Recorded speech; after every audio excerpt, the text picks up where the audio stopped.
Hello and welcome in this session on evaluation of technology in education, a framework. As a teacher, as an educator, or as a learner, nowadays we are using technology in our classrooms and it is not a new thing for us. Though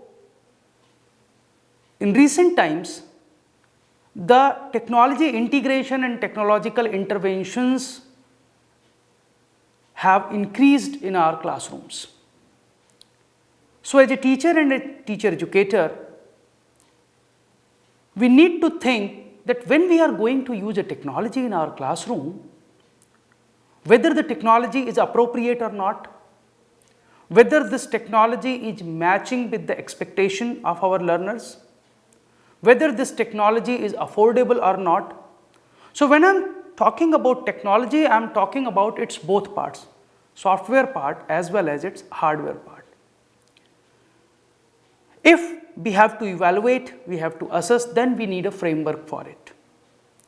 So the first question comes to our mind is that why are we going to evaluate the technology and what we are going to evaluate in the technology.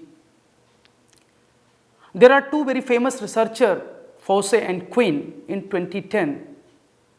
They proposed that when we are going to evaluate the technology, then what we have to evaluate? What should be the criteria? What should be the dimensions? What should be the things which we need to evaluate? And then they proposed that when we are going to evaluate a technology or a technological tool, we evaluate its effectiveness as well as how is the technology being used. Let us talk about the first dimension, that is effect of technology.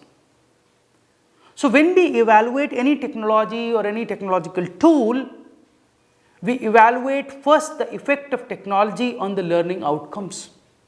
As a teacher, as a trainee teacher, as a teacher educator, as a professional, we always have certain learning outcomes which we frame in the start of our class, in the start of our session, or even learning outcomes are being framed at every level of learning. Every class, every subject, every discipline has its specific learning outcomes.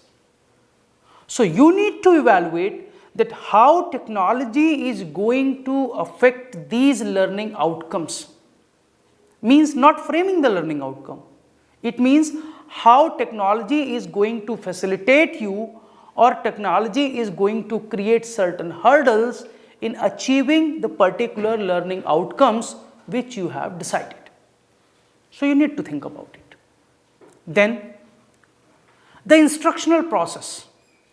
Many of us are traditional classroom teachers.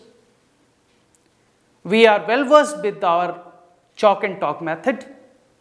We deliver lectures, we debate, we organize discussions, we ask questions. So all these things are the part of our traditional instructional processes. But how are we going to use the technology so that in what way this technology will affect our instructional processes? Do we require certain changes in our teaching learning methodology? Do we require certain changes in our planning? Do we require certain changes in the teacher-learner interaction process? Do we require certain changes in our communication? So there are many aspects of instructional process which are being affected by the technology. So we also evaluate that how our instructional process or different instructional processes are going to be affected by a particular technology or technological tool.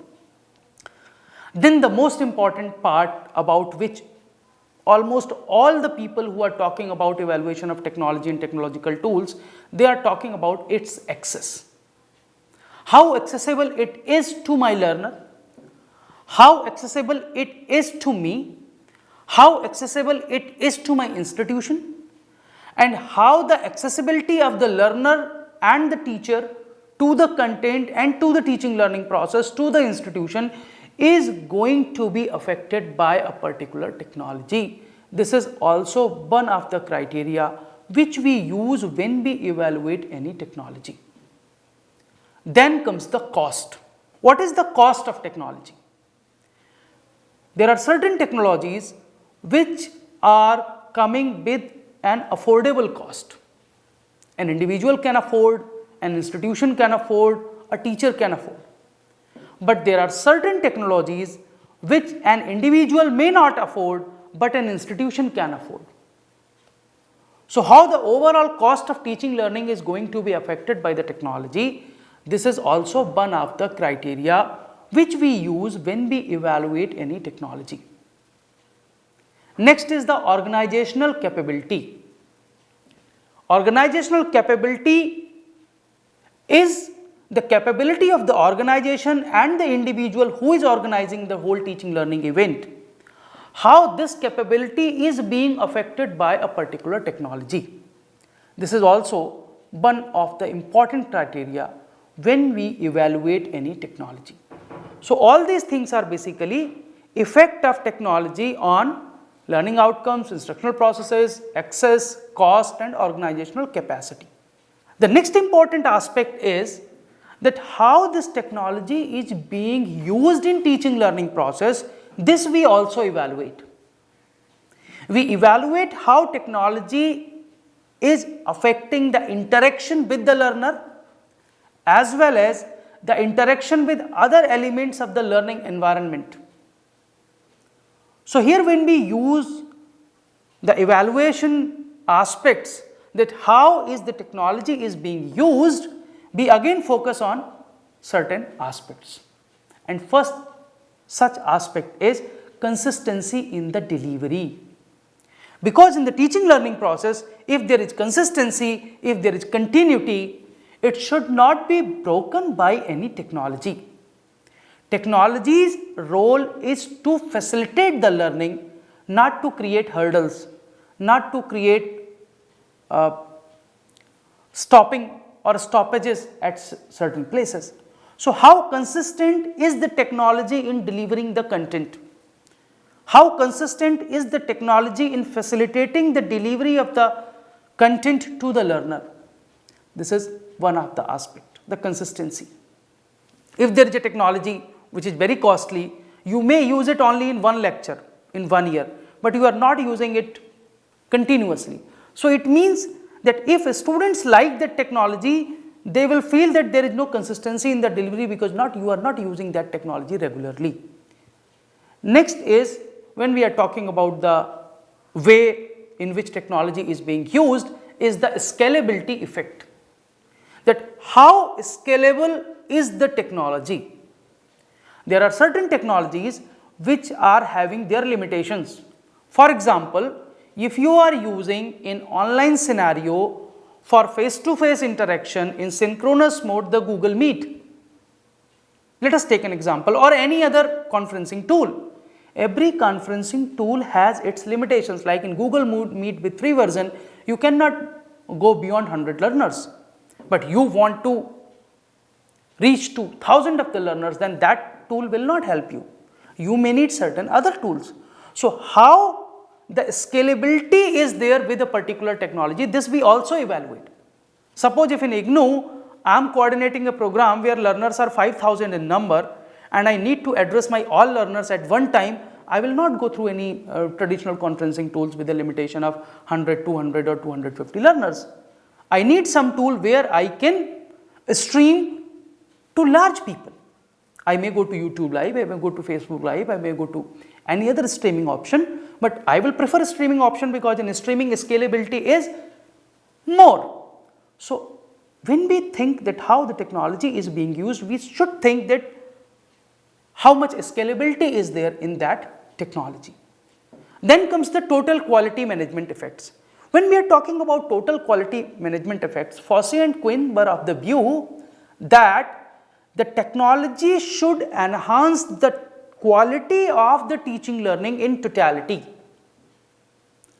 How the delivery of the content is being affected, how the learner-teacher interaction is being ensured, how the learner's assessment is possible. So when we are talking about different aspect of teaching learning, in each and every aspect, if technology is bringing certain qualitative additions, then we can say that okay, this technology is having the quality aspects in totality.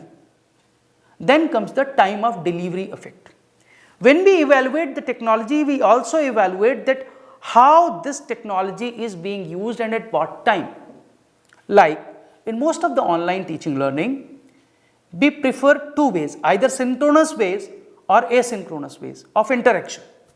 So there are certain technologies which are supporting only synchronous mode of interaction, but there are certain technologies which are supporting only asynchronous mode, and there are technologies which are supporting both the modes, synchronous as well as asynchronous mode. For example, let us take the example of Facebook Live. In the Facebook Live, learner can participate in the class, in the lecture at the same time when you are delivering it. They may put their comments, they may put their questions in the chat box. So that can be a synchronous communication. But Facebook also has an additional feature that if one lecture is being delivered on Facebook Live, it is being archived on the same page or same group, so that learner can watch it, replay it as many times as they want, even after the Facebook. So it facilitates the synchronous as well as the asynchronous mode of interaction. Then instructional management effect, how the whole instructional process is being managed. Generally, we evaluate many learning management systems with this dimension, that which learning management system is facilitating more in instructional management. So these are certain criteria which were suggested by Fossey and Quinn when he was talking about what to evaluate in technology. Let us move to the another dimension, that what are the variables in any e-learning situation which facilitates in evaluation. There are many variables. If you read the Hux and Atwell, then Hux and Atwell basically suggested 5 groups of variables which are affecting the evaluation of e-learning processes and e-learning technologies. These groups are individual learner variables, environmental variable, technological variable, contextual variable, and pedagogical variable. Let us talk in brief about all these variables.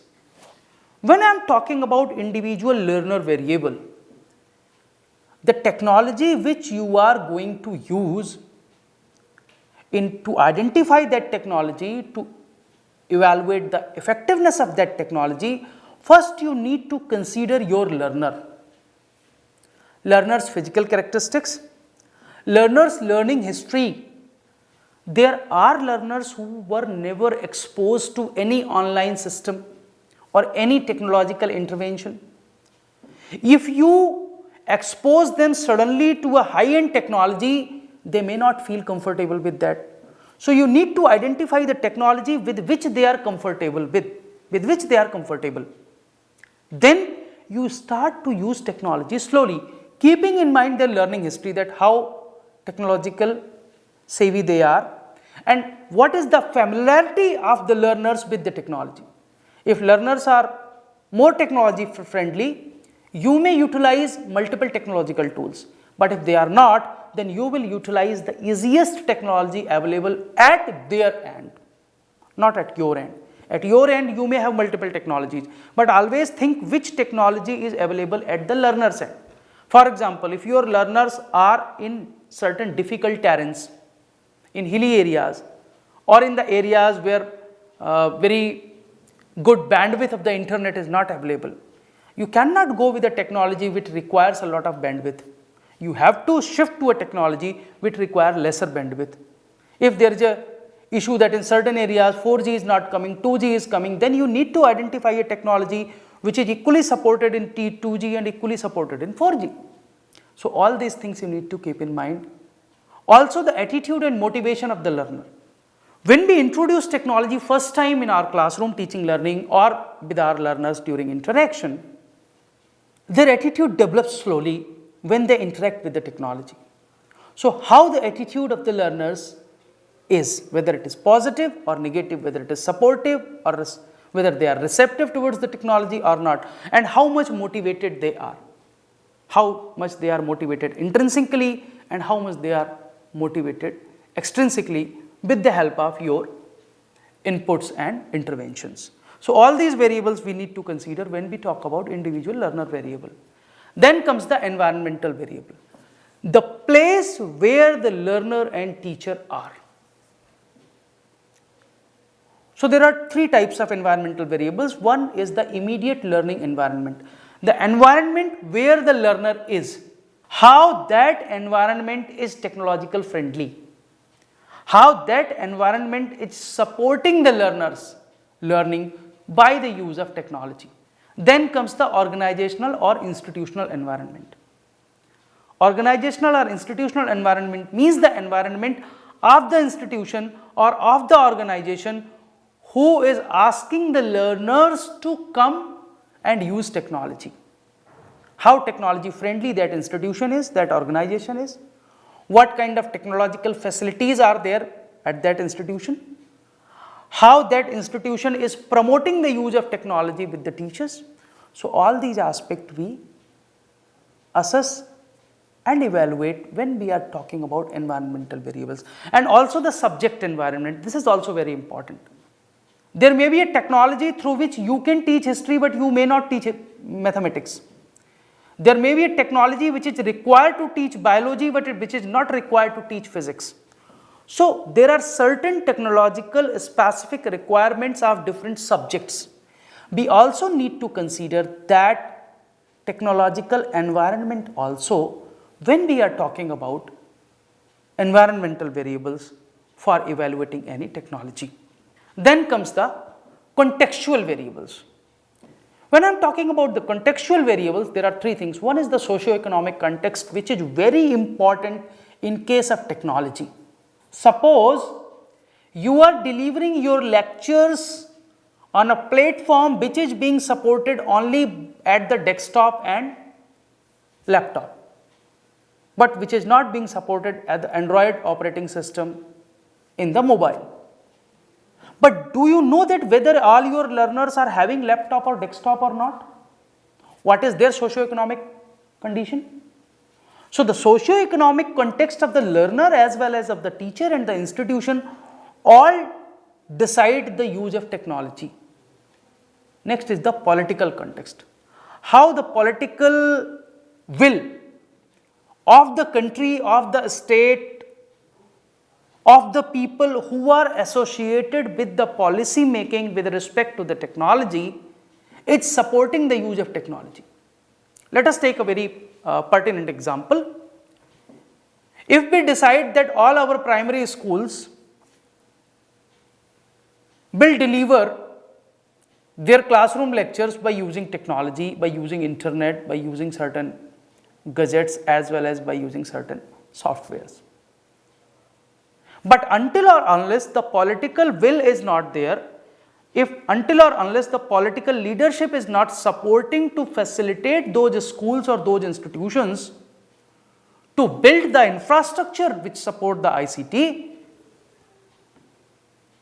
cannot be used.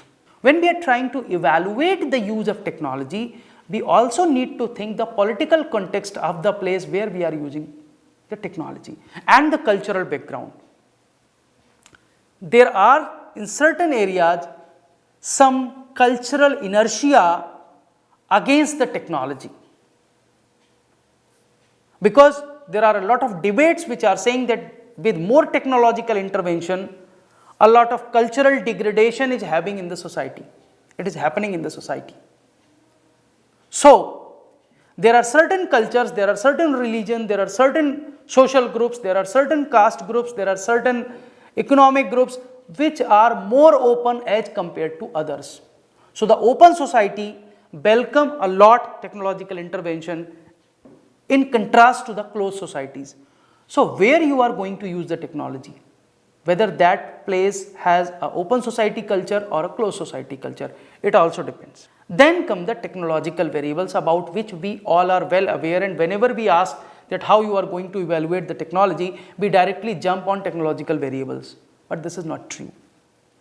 So when we talk about technological variables, actually we are talking about the hardware which are being used, the software, whether the software is proprietary or it is free and open software, whether it is available for all or not. Then we talk about internet connectivity. Then we talk about various medias, or we are going to use radio, or we are going to use television, or we are going to use internet, or we are going to use offline mode or online mode or blended mode, what will be our mode of delivery. So all these technological aspects we consider whenever we evaluate any technology for teaching learning. The most important variables are pedagogical variables. When I am talking about pedagogical variables, I am basically talking about the aspects which are related to teaching learning, like the level and nature of learner support system in the institution, how techno-friendly learner support systems are available in an institution. Then accessibility issue, we have already discussed that accessibility is one of the pedagogical consideration. Then methodological aspects are also there. The teaching learning in face-to-face situation is not the same as the teaching learning in online situation. So when we talk about online pedagogy, there are certain pedagogical shifts, not only in the practice but also in the theories. Because most of the online teaching learning based on the connectivism and constructivism ideas, most of the classroom teaching learnings are impressed, or you can say highly influenced with the behaviorist perspective. Now they are also moving towards constructivist perspective. So what kind of methodological considerations are there to use any technology? How much flexibility is there with the technology and how much learner autonomy is there? How are we going to select and recruit the person who are facilitating technology and use of technology? How the assessment and examination is going to be happen? What are the accreditation and certification issues related to a technology enabled teaching learning scenario? So all these aspects we consider when we talk about evaluation of technology. Let us move further and discuss in brief about the matrix which was suggested by Ombenga and Rodrigues in 2006. Ombenga and Rodrigues in 2006 suggested certain matrix items which are having the labels and components to evaluate the technology. So they talk about three labels. The first label was the systems functioning, which was purely technological criteria. How the equipments are functioning, what are those equipments which are required when we are talking about educational technology, whether it is user friendly or not, whether you require a specialized skilled person to deal with the system or any teacher can deal with that system. All these things we consider or evaluate in all these criteria whenever we see any technology. Then comes the human perspective. When we are talking about the human perspective, we are basically talking about the acceptability of the technology in all the stakeholders, means the teacher, the learner, the institutional administrator, the people who are associated with that and who are going to be affected with the technology. And the third level is the education system itself, that how the whole education system is going to be affected by this particular technology or by this particular e-learning mode. How it is matching with the national developmental labels or goals or institutional goals or national goals which we want to achieve. I am giving you just one example. Suppose we are aiming to have our GER in higher education up to 50% and at present it is less than 30%. So it has been accepted and almost all agree to it that if we want to increase it up to 50% in coming years, we need to use technology more, because the traditional education system will not be able to help in achieving that particular goal of 50% GER.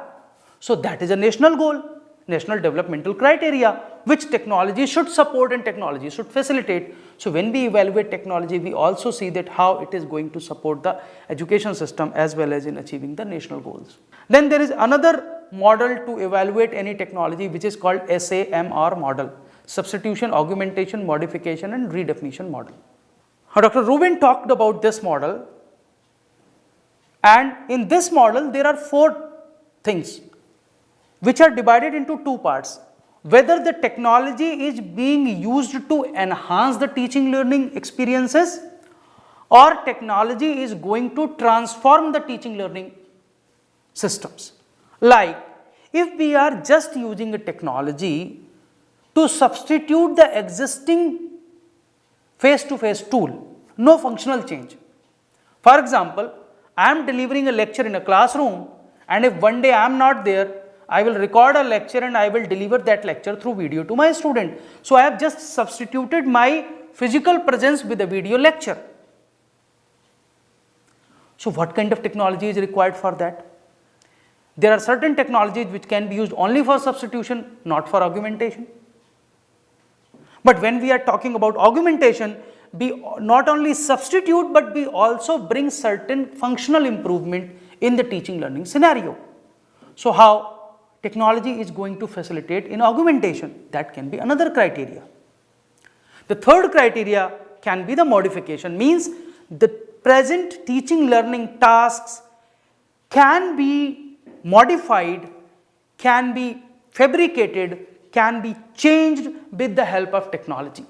So we change the whole teaching learning scenario, we change the learning outcomes, we change the delivery system, we change the examination system. So we modify the existing system with the help of technology. That is called transformation through modification. And the 4th level of SAMR model is redefinition. Are you going to redefine the whole work in a new way? There are certain technologies which are just being used in classroom to support the teaching learning. There are certain technologies which are being used to modify certain acts, like some lab may be replaced with some online lab or virtual lab, but classroom teaching may remain there, so that a little bit modification. But if you are going to change the whole teaching learning system from delivery, from admission to delivery to examination, everything, you are just going to change its whole face, then it means you are redefining your system. So what kind of technology is there, whether that technology is helping in redefinition or not. So when we evaluate any technology, we always create a table where we write that this technology can help in only substitution, this technology can help in augmentation, this technology can help in redefinition and modification also. Then there is another tool which was suggested by Lauren M. Anstey and Gowan P.L. Watson in their paper. It was a rubrics which can be used to evaluate any e-learning tool. So I thought let us discuss about this rubric also, because it will help you that how you are going to evaluate a technology or any e-learning tool. So the 5 dimensions are related to the practices, that is functionality, accessibility, technical, mobile design, privacy, data protection and rights. So when you are evaluating any technology in terms of functionality, you talk about scale, its ease of use, the technological support and help required to use this technology, and hypermediality. Hypermediality means using more media by hyperlinking one media to another media. So that is the functionality issue. Then is the accessibility issue. What are the accessibility standards? Whether this technology is user focused or not. What are the equipments required to access this technology? What is the cost of its use? All these are accessibility aspects. On these aspects, we also evaluate any technology. Then when we talk about technical dimensions, if we are in online teaching learning scenario, we use learning management systems. So whether this technology is facilitating its integration in the LMS or not, which operating system is required to show it, whether desktop, laptop, mobile, which browser it will support, whether it will work only on Chrome or it will work only on Mozilla or it will work only on Edge or it is all browser friendly, whether it allow the additional downloads to the learners or not. So all these are technical dimensions which we consider when we evaluate any technology. Then comes its mobility. How mobility is there in its design. The mobility related to access, the mobility related to functionality and mobility related to offline access of the content being delivered through the technology. Then there are some privacy issues also. Nowadays, whenever we are going to use any new technology, we evaluate the technology on privacy, data protection and all rights also. Like whether sign up or sign in is required or not, whether it is compulsory or not, what are the data privacy and ownership rules of the technology, whether there is archiving facility or not, saving facility or not, can we export the data from one platform to another platform or not. So all these are aspects which we consider whenever we evaluate any technology. So I think this rubric will help you a lot whenever you evaluate any technology. Then the another 3 dimensions of the same rubric are related to community of inquiry model, that is the social presence, teaching presence and cognitive presence. So when I am talking about social presence, how technology is supporting the collaboration, how user is accountable for the task or the work he or she is doing, and how the technology is diffusing the knowledge in the society to the larger population. So means collaboration, user accountability and diffusion are the aspects which we should consider when we are evaluating the social presence of the technology. Similarly, when we are evaluating the teaching presence, we talk about how the teaching learning is being facilitated, what are the aspects of customization to the teacher, to the learner, and how the learning analytics is being provided by the technology to the teachers and the instructors. Because if the technology is not providing any learning analytics, it is very difficult for a teacher to know that how the learners are progressing or performing. Similarly, when we are talking about cognitive presence, we are talking about the capability of the technology in enhancing the cognitive tasks, the capability of the technology in developing the higher order thinking skills, the capability of the technology in metacognitive engagements. So in the whole discussion in this lecture, what I tried to do, I tried to share with you a lot of frameworks, rubrics, designs, criteria and model which can be used to evaluate any technology in education. So next time when you are going to use any new technology in evaluation, you can use certain criteria. Either you can follow the whole rubric or you can identify the important criteria. But the crux of the discussion is that when we are going to evaluate the technology, we evaluate the technology from various dimensions. From its accessibility, from its cost, from its user friendliness, from its pedagogical aspects, all aspects we consider when we evaluate any educational technology or technological tool. So I hope that this discussion will help you in developing your understanding further about the evaluation of technology and technological tools. Thank you very much.